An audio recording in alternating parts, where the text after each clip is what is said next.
Hello, everybody, and welcome to another fun podcast with Only Way to Play and our Worship Wednesday. We got 5 newer, older, great songs that we can talk about today. And the first one we're going to jump into is Jireh. Now, I don't think I've actually played this song with the team, which is kind of ironic because I think a lot of people do use it, which is good.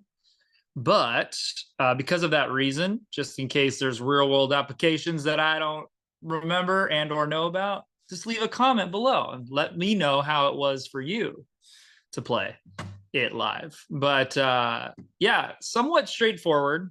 This is another one of those songs in worship where you have a professional musician come in and they're like, oh, it's just, the key of D, right? D, 6 minor, 5, 4, 1. So, I'll just play that the whole time. It'll be great. Well, the bummer about that is, and then occasionally a couple of the chords will change and then they'll kind of stay the same for a couple times and then it'll come back and then revert. And then, so if you don't pay attention, you don't follow those changes, not only will you either confuse yourself, but you also might confuse the other musicians in the band. So when in doubt, ask a music director, a worship leader, or another musician in the band, hey, are you guys doing this part and this verse or this chorus or this bridge? And just talk it out. And for the most part, as long as everyone's on the same page, you'll sound cohesive, you'll sound good. So one of those specific parts that I'm talking about is, for example, you'll notice the first and second verse, right? Same kind of deal, 6, 5, 4, 1. Third line is 5, 6, 2, 1, which is the same as the second verse, 5, 6, 2, 1. But then you jump to the third verse, you've got 6, 5, 4, 1, 6, 5, 4, 1 over 3. Then you have 5, 6, 4, 1 over 3, and then 6, 5, 2 minor 1. It's interesting. It almost sounds as if they were just testing out certain progressions. And then someone forgot to remind somebody, hey, we're actually recording this song for like the album. So you can't change it halfway through the song, but I don't know, just kind of funny. Let me double check. Refrain to only once and may have changed post chorus too. Okay, so chorus as well, you'll notice I have the 1 over 3 parentheses. Now, on the first time you play it, and possibly maybe even the second time, I think it does come in the second time, but you don't play 1 over 3 every time. It's literally the first time you only play the 1, and then I think every other time, honestly, is 1 over 3. Obviously, other than that third line where it goes 5, 6, 2, 1.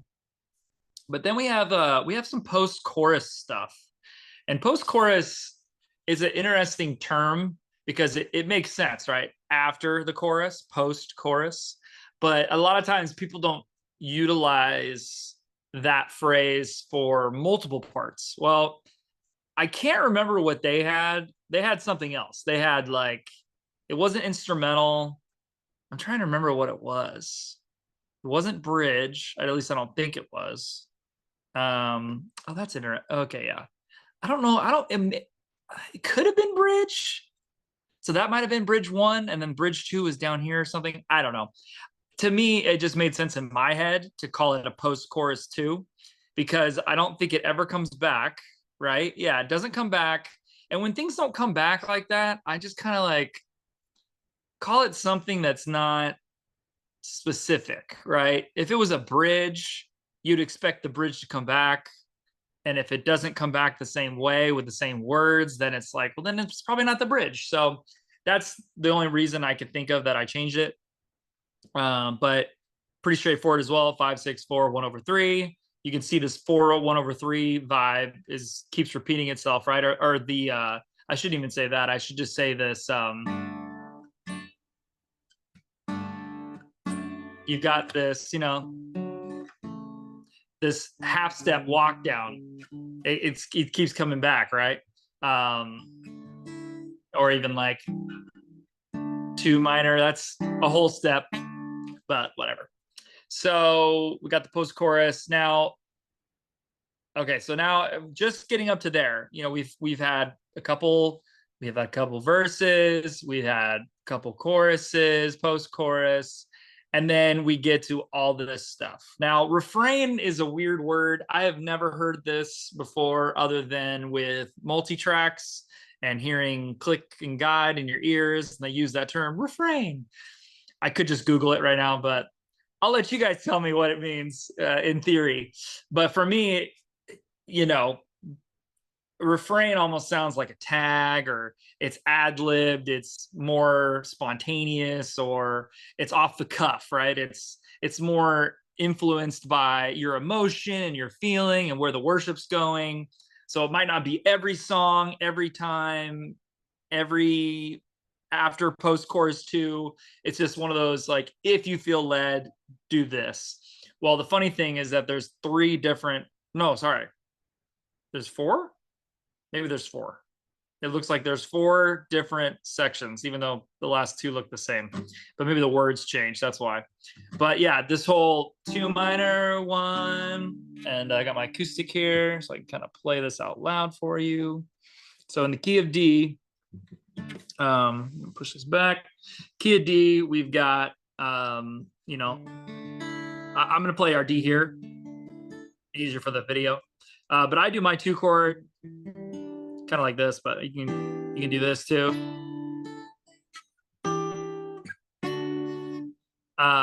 So it's doing that, and then it only does the second refrain. Let me double check this. So I said refrain 2 only once. Yeah. So they're building, they're playing, they're getting it to a point where, and that is enough. That is enough. That is enough. And then once it goes to that is enough. That is enough.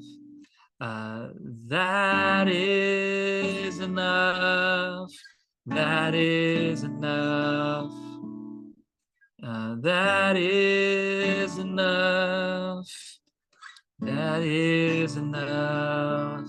And you are enough. You are enough. So I am enough. Yeah. So literally those last 2 refrains, I think one of the chords is wrong. That 2 minor to 1 to the 4 to 6 minor, that doesn't sound right, because that would be that is enough. That is enough. That doesn't really work. So it should be probably 5, 6 minor. My bad. Yeah, I've been making more mistakes lately, which is sad. But okay. So after we do all that, we go back to a chorus 1. Jireh, you are enough. And then it gets to the whole I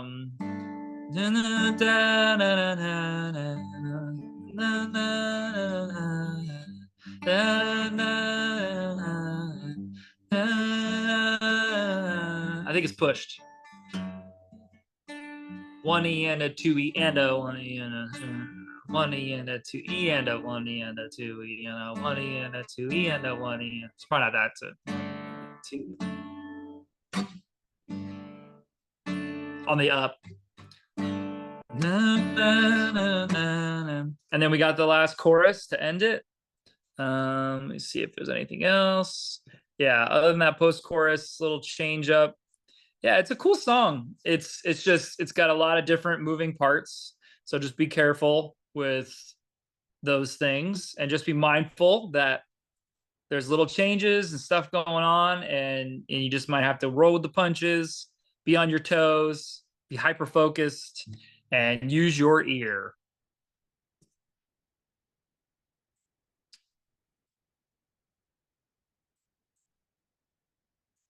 All right, we got an old school song. I say that it's like 5 years old, maybe 6 years old. But it's from Brooke from Hillsong. She kills it again, as I like to say. But yeah, so what I do love about this song, like most of Brooke's songs, not only are they great, but they're also straightforward. Now, what did I Okay, so right off the bat, if you just scroll through this song, you'll notice verse 1, chorus, verse 2, chorus, verse 3, verse 4, chorus, tag. Very interesting, right? You're like, wait, there's no bridge. When does that ever happen? So the only thing that I could not justify with this song, but you'll notice too when it comes to verse 3, because verse 1 and verse 2 and verse 4 start with 1 over 3 to 4, 5 to 1. We're in the key of C, I believe. So,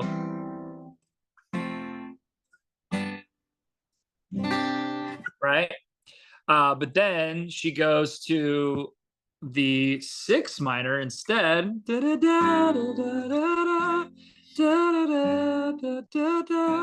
So just replacing the 1 over 3 with the 6 minor.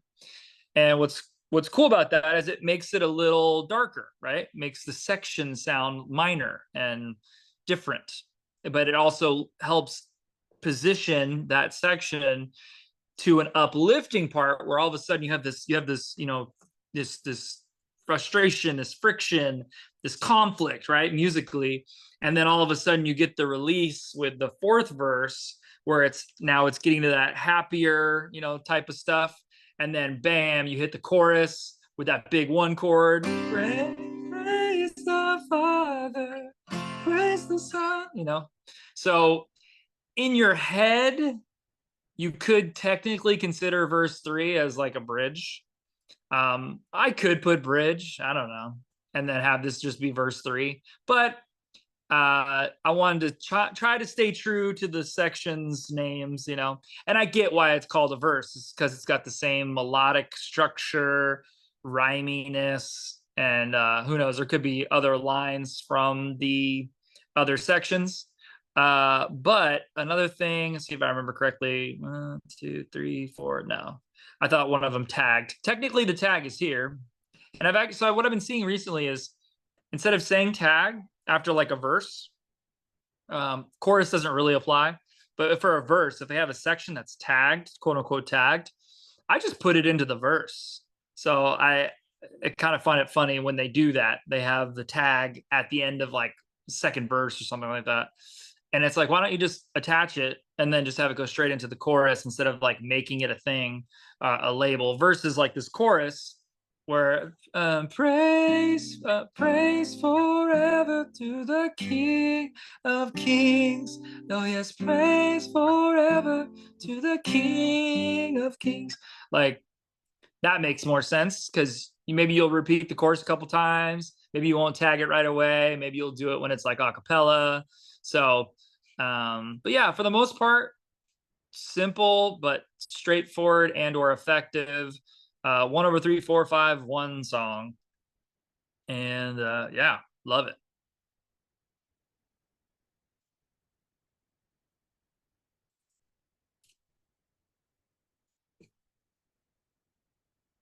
Okay, I'm gonna say this one is also a oldie but a goodie, but I feel like this is a newer oldie. But yeah, King of My Heart. Original is an A. We did it in A flat, I believe, which is always fun. Gotta love those flats. So we'll do it in A flat just cause. And one thing I've noticed too, when you do number charts versus regular charts, a lot of times the spacing doesn't match. So if you look here, oh, look at that. Everything looks so clean and nice and precise. And then I think it's because of the flats and or sharps, because of those additional letters, when I take them away, it looks like that. So I apologize. But King of My Heart, pretty chill tune. I believe a lot of people ended up overplaying it in their church for sure. And it's one of those songs that you see on the set and you're like, I guess we should do that one here. Yeah. If it matches a theme too, like, oh, well, everything's about the heart of God, or so anyways, but yeah, I wrote, my first note was a lot of walk ups and walk downs. If you don't know what that means, is essentially if you're going from the 1 chord to, let's say, the 4 chord, you can do these I should do something less jazzy. But yeah, so if I'm doing, a walk up in A flat,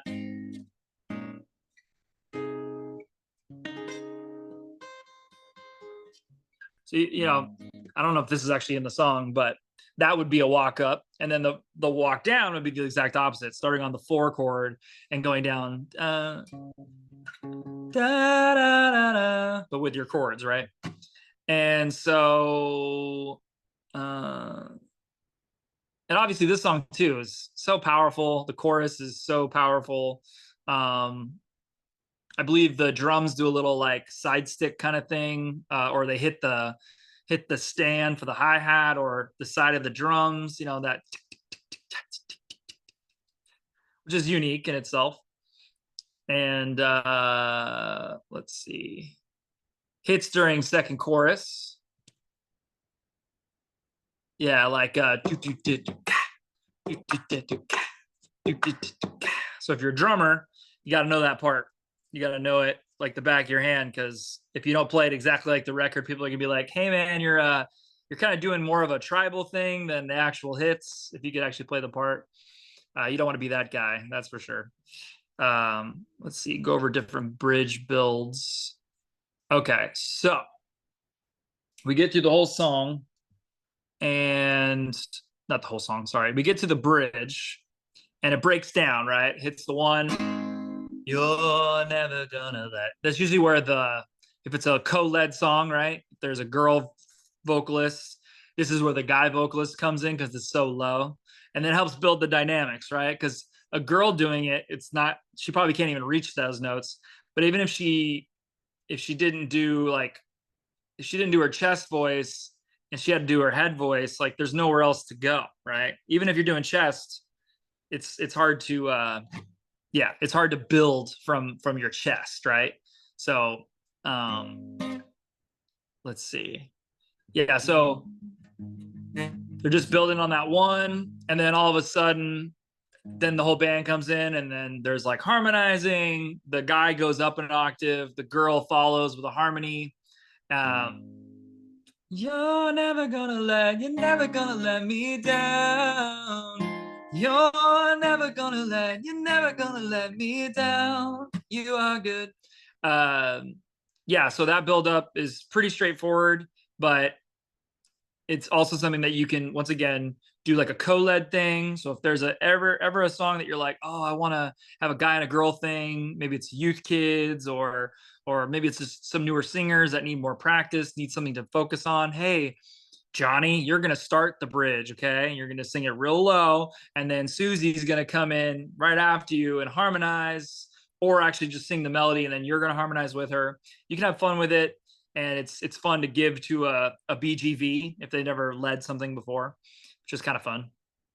The other thing I wanted to do, though, is look at the chorus 2. I think I wrote that down. Let's see. Yeah, look at chorus 2. Yeah, I don't know why I said different bridge builds, but anyways. So yeah, you'll realize as you hear this song, we're doing 6. Cause you are good, you're good, oh, you are good, you're good, oh. So they do that 5/7 on chorus 2. And to me, it's I called it like a prequel or a prerequisite to the bridge 3. Because if you notice, there's a 5/7 in the bridge 3 as well. So just as like a little mental cue, right? A little ear cue is when you hear that 5/7 and you're still going, you're still building the song, there's a good chance that they're going to do it again. So it's kind of a cool little like not a throwback, but if you had done it at the beginning of the song and then didn't do it till the end, that would be a throwback. But for this, it's more like, oh, hey, they just did that 5/7 and now they're going back to the bridge. Then, so you should think, oh, we should probably do that 5/7 again, right? So you are good, you're never gonna let me down. You're never gonna let. Is that right? Oh, that's there. Okay, yeah. So You're never gonna let me down. That ends on the one, right? To make it all happy. But yeah, super simple, straightforward song. Just focus on dynamics and those walk ups, walk downs, and you should be good.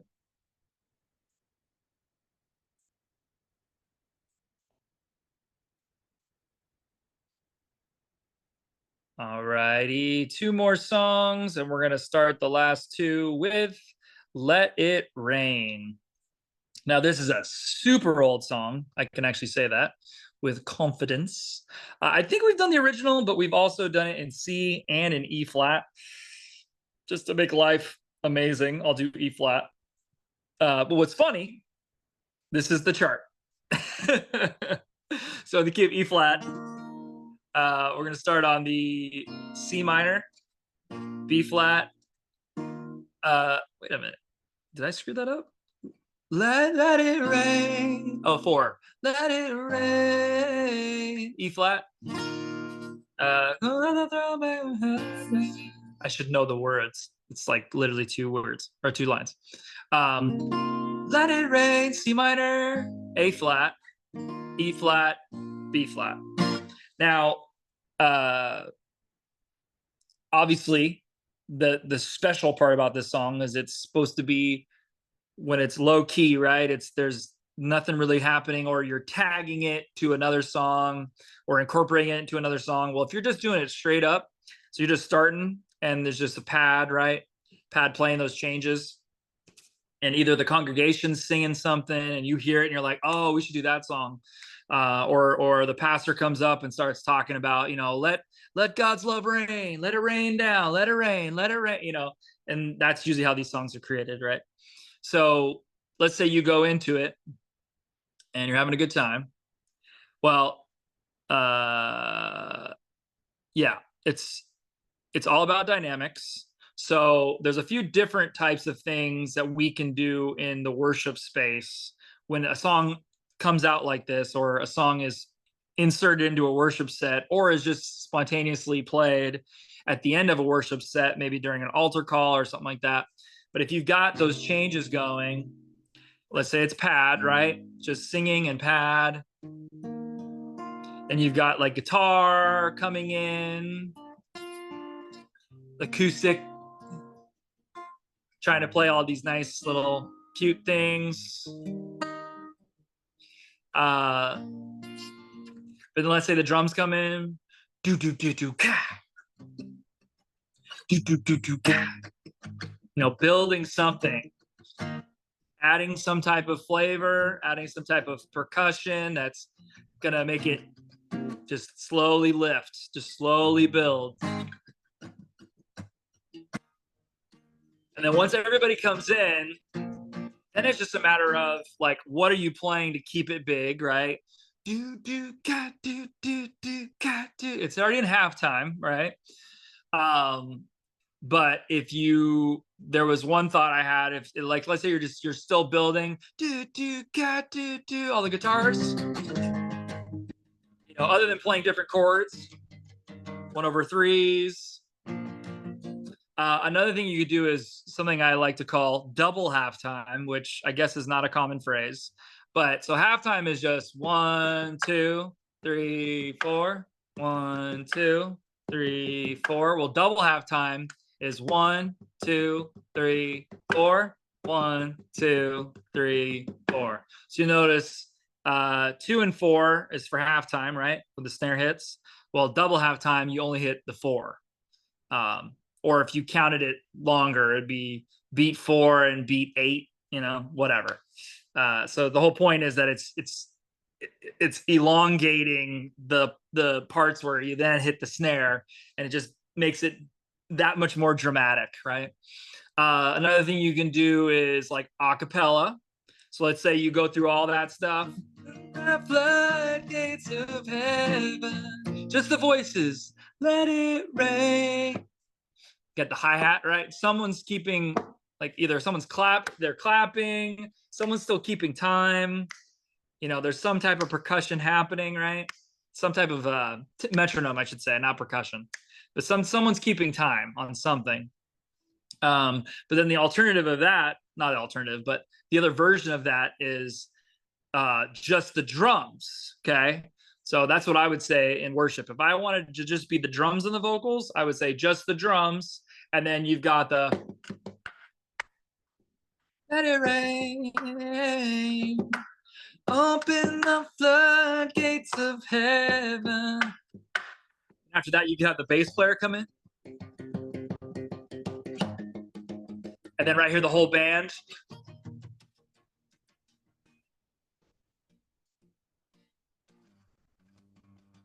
Do something dramatic. And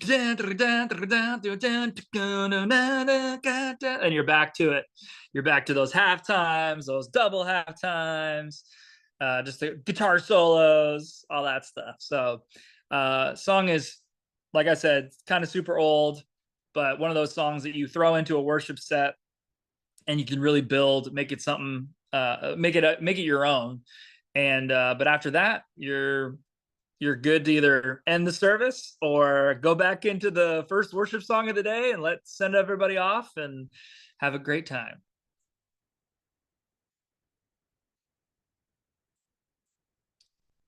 All right, last but not least, we have Living Hope. And this is probably a song that I have not played live, but the fact that it's written by Phil Wickham and Brian Johnson was so random to me, even though I know Phil writes with tons of people, but it's a song that I don't get Phil Wickham vibes from. So I was like, oh, that's interesting. Like, who would have thunk? But one thing I did want to make note of before I forget, one, it sounds relatively live. So I don't know if they planned on recording this live or if it was just spontaneous. Like, oh, hey, we have a recording set up so we can record the whole set. And all of a sudden they're like, this is really good. I think we should put this out because it's on multi-tracks, right? So, but the funny thing about multi-tracks is they never have the lead vocals, which is usually for good reason because you don't want just, if you have the lead vocal, then it's just like you have just the regular song, right? So you want everything but the lead vocal for the most part. And the only other thing I can think of, the reason why they do that is they don't want people to take the lead vocal and then make like a remix. Maybe you need permission. You need to get special. You need to get special treatment or permission or advanced. Yeah. You need to be able to get it cleared before you do something like that. So them having it available on multi-tracks probably wouldn't be the best thing. So, but one was the sound was pretty live. I mean, the lead vocalist, there's not like, you don't hear auto tune. It doesn't sound perfect, which is normal, right? For regular Sunday worship that you hear on your YouTube channel of your church. But even then, most people have auto tune. So, but that was one thing I noticed right away. Like, oh, it sounds pretty live, which is cool. So they probably still redid things like parts of guitars or piano, maybe sampled drums so that it sounds exactly the same every time. They could even have put everything to a grid too, so everything's exactly to the tempo. That way overdubs and things like that are a lot easier to do. But yeah, the biggest thing that I did for this song, as far as just the chart goes, is the chorus 1, 2, and that's it. They were labeled as pre-chorus, okay? And then the bridge was the chorus. So what they had was verse 1, pre-chorus, verse 2, pre-chorus 2, technically. Then just chorus, verse 3, verse 4, and then chorus, and then you're done. Okay. Which is fine. That is how they probably wrote the song, because at the end of the day, this part, it could be a chorus, but I think one of the biggest things is it has pretty much the same chords as the verses. So because they blend so similarly, other than them being exactly the same, because they're so similar, I don't know if it's just like a writer thing or what, but we occasionally seem to overthink things like, oh, if we don't make this a pre-chorus, then people are going to get really confused about the song, not having two different choruses or something like that. I don't know. But whatever the reasoning was, it didn't really make sense to me to not have a bridge, because another thing about labels and having different sections is, in a verse, you play differently than you would a chorus. In a chorus, you play differently than you would a bridge, And to me, yeah, I just think keeping things to the normal verse, chorus, bridge, chorus out is good, because it's pretty much how every song's been written since the beginning of time. And so if it ain't broke, don't fix it. So that's kind of what I instinctively did. Once again, I know the chorus might not sound exactly like a chorus, and the fact that there's two different ones is confusing to some people. But even the bridge, this I'm trying to remember the actual vocal, but let's just play the vocal, shall we? Use our MP3s. So great is, oh, beautiful Savior, I'm yours forever. Jesus Christ, my living hope. Oh, hallelujah, praise the one who set me free. Hallelujah. So yeah, so it sounds like it could be a chorus, right? But for the sake of the other parts, I just thought, you know what? This is like one of the biggest parts of the song. We're just gonna make it the bridge, and if it doesn't work for you and your team, you copy, paste, change it, do whatever you want. But the whole point for me is, when I communicate this to my team, it'd be like, hey, I want the hallelujah to be like the biggest thing that someone's ever heard. So I want everyone to do what they can to make these sections feel different. So having those separations of the verse and the pre-choruses / chorus, to me, is more important. Solidifying that as like, this is a different section. We're going to play it differently. We're going to have a different pocket. We're going to have a different vibe. So then once they get to that big hallelujah, it'll just make more sense. And then they break it down. They do another verse, they do the verse 3 and verse 4.